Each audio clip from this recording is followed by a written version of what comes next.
अब तक आपने देखा कि नंदिनी के मना करने के बावजूद रोमिल एक तांत्रिक की मदद से एक लाश को जिंदा कर देता है। रोमिल अपने साथ उस लड़की को लेकर अपने घर आ गया।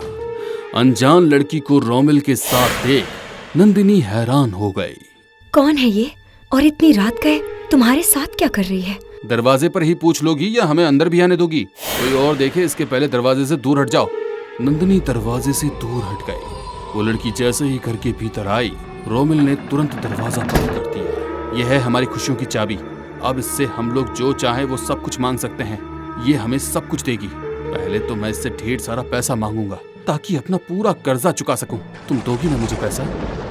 कहते हुए उसने उस लड़की का हाथ पकड़ लिया। उसका हाथ बर्फ की तरह ठंडा था, मगर आंखों में अजीब सी चमक थी। नंदिनी को वो लड़की जरा भी अच्छी नहीं लगी। ना जाने क्यों उसे देख नंदिनी का मन बहुत घबरा रहा था। रोमिल, मेरी मानो तो इसे जहाँ से लेके आए हो वहीं छोड़ाओ। लोगों के पैसे वापस करने के लिए हम दोनों मिलकर मेहनत करेंगे। ये गलत रास्ता चुनना ठीक नहीं है। नहीं, मैं ऐसा कुछ भी नहीं करूंगा। कुछ दिनों में मेरे पास इतना पैसा होगा कि मैं लोगों के मुंह पर मारकर उनका मुंह बंद कर दूंगा। कहते हुए रोमिल गुस्से में अपने कमरे में चला गया। नंदिनी उसे रोकने की कोशिश कर रही थी, मगर वो नहीं रुका। कमरे के बाहर नंदिनी और वो लड़की दोनों बैठे हुए थे। उस लड़की के आसपास माहौल बहुत ठंडा और नीरस था। नंदिनी उस बोझिल माहौल से उठकर दूसरे कमरे में चली गई। देर रात अपने कमरे में गिरते हुए तापमान के कारण रोमिल की नींद खुली। लगता है आज रात कुछ ज्यादा ही ठंड हो गई है। ये नंदिनी ने ब्लैंकेट कहाँ रखा होगा, देखना पड़ेगा।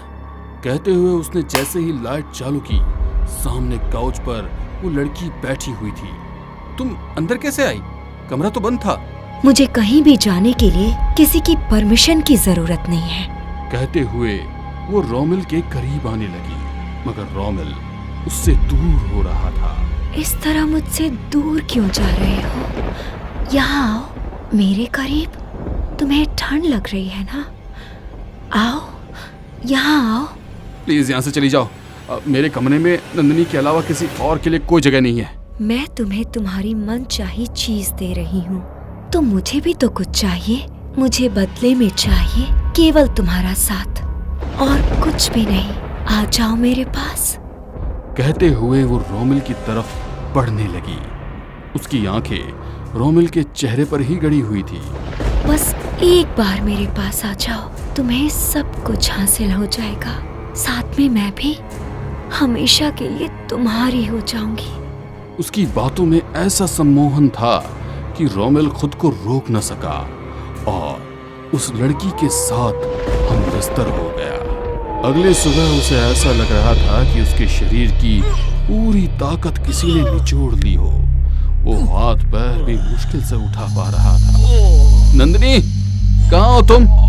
इधर आओ, मेरा पूरा शरीर टूट रहा है। चाय के साथ कुछ खाने के लिए भी ले आओ ना। उसकी थकी हुई आवाज को सुन के नंदिनी अपना रात का गुस्सा भूल रोमिल के लिए चाय और सैंडविच लेकर कमरे में पहुंची। वो लड़की पहले से ही कमरे में थी, जिसे देख नंदिनी को गुस्सा आ गया। ये हमारे कमरे में क्या कर रही है? रोमिल उससे कुछ सफाई देता, उसके पहले ही उसका फोन बज गया और दूसरी तरफ उसका बिजनेस पार्टनर बोला, रोमिल मेरे यार, कहाँ है तू? आज की ताजा खबर सुन। अभी अभी मिस्टर चड्डा का फोन आया था। उनकी जिस जमीन में हम लोगों ने इन्वेस्ट किया था ना, और उस पर मॉल बनाने से उनके भाइयों ने स्टे लगा दिया था, वो जमीन अब वापस उसी की हो गई है।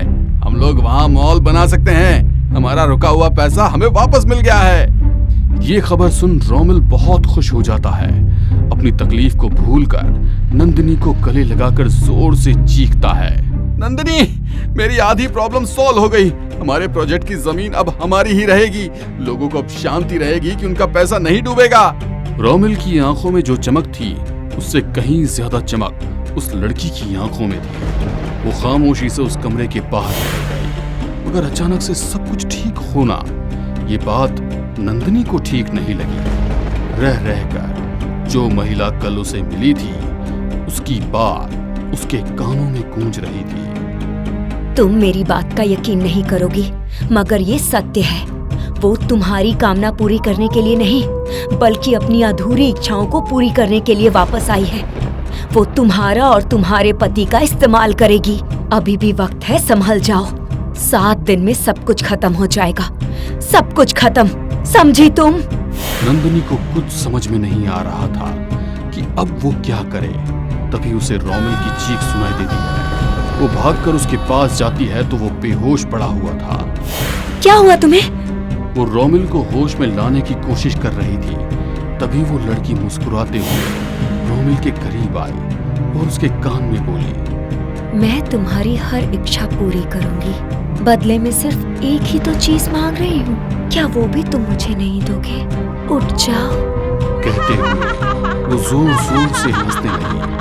उसकी हंसी की आवाज सुन रोमिल को होश आया, मगर उसकी आंखें इस तरह से फटी हुई थी कि मानो उसने कोई भयानक चीज देख ली हो। उसकी हालत देख नंदिनी परेशान होने लगी। तुम जो कोई भी हो, चली जाओ यहाँ से।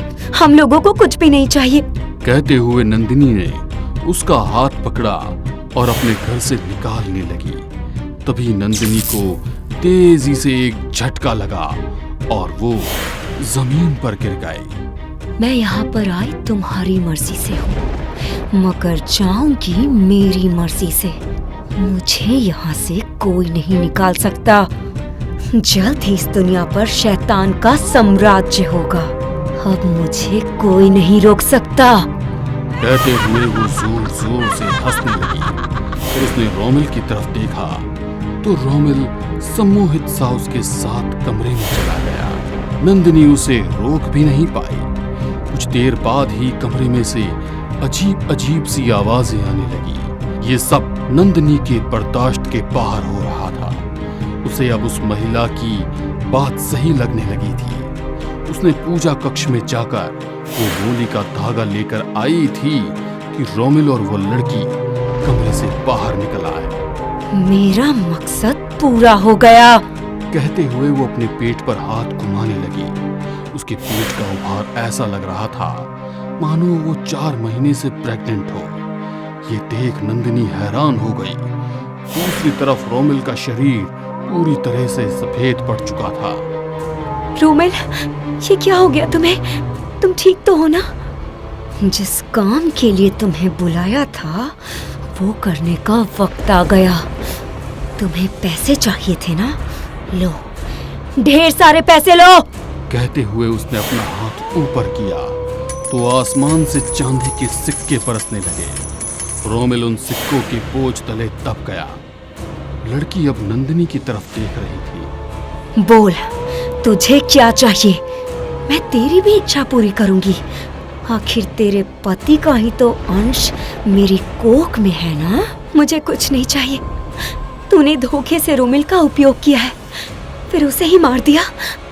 मगर अब मैं तुझे तेरे मंसूबे में कामयाब नहीं होने दूंगी।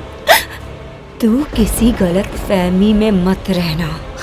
तू मेरा कुछ नहीं बिगाड़ सकती, समझी तू?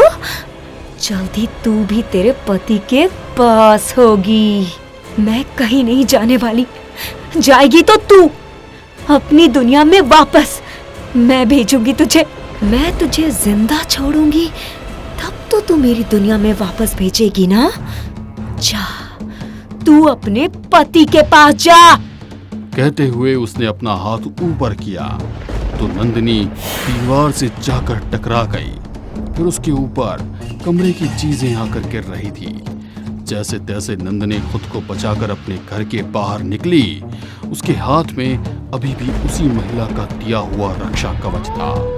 अपने घर के बाहर निकलकर उसने तुरंत उस रक्षा कवच को दरवाजे से बांध दिया। वो लड़की नंदिनी को मारने के लिए घर से बाहर आने की कोशिश करने लगी तो उस रक्षा कवच के कारण वो बाहर नहीं आ पाई। ये क्या है? हटा इसे। यही तुझे तेरी दुनिया में वापस पहुंचाएगा। कहते हुए नंदिनी ने गाड़ी में से पेट्रोल निकाला और अपने घर पर छिड़ककर आग लगा दी। उस रक्षा कवच के कारण वो लड़की घर से बाहर नहीं आ पा रही थी। उस आग में जलकर वो लड़की और उसकी आने वाली संतान दोनों खत्म हो गए। रोमिल, तुम्हारे लालच ने हमें कहीं का नहीं छोड़ा। हमारे बुजुर्ग सही कहते थे, लालच बुरी बला है।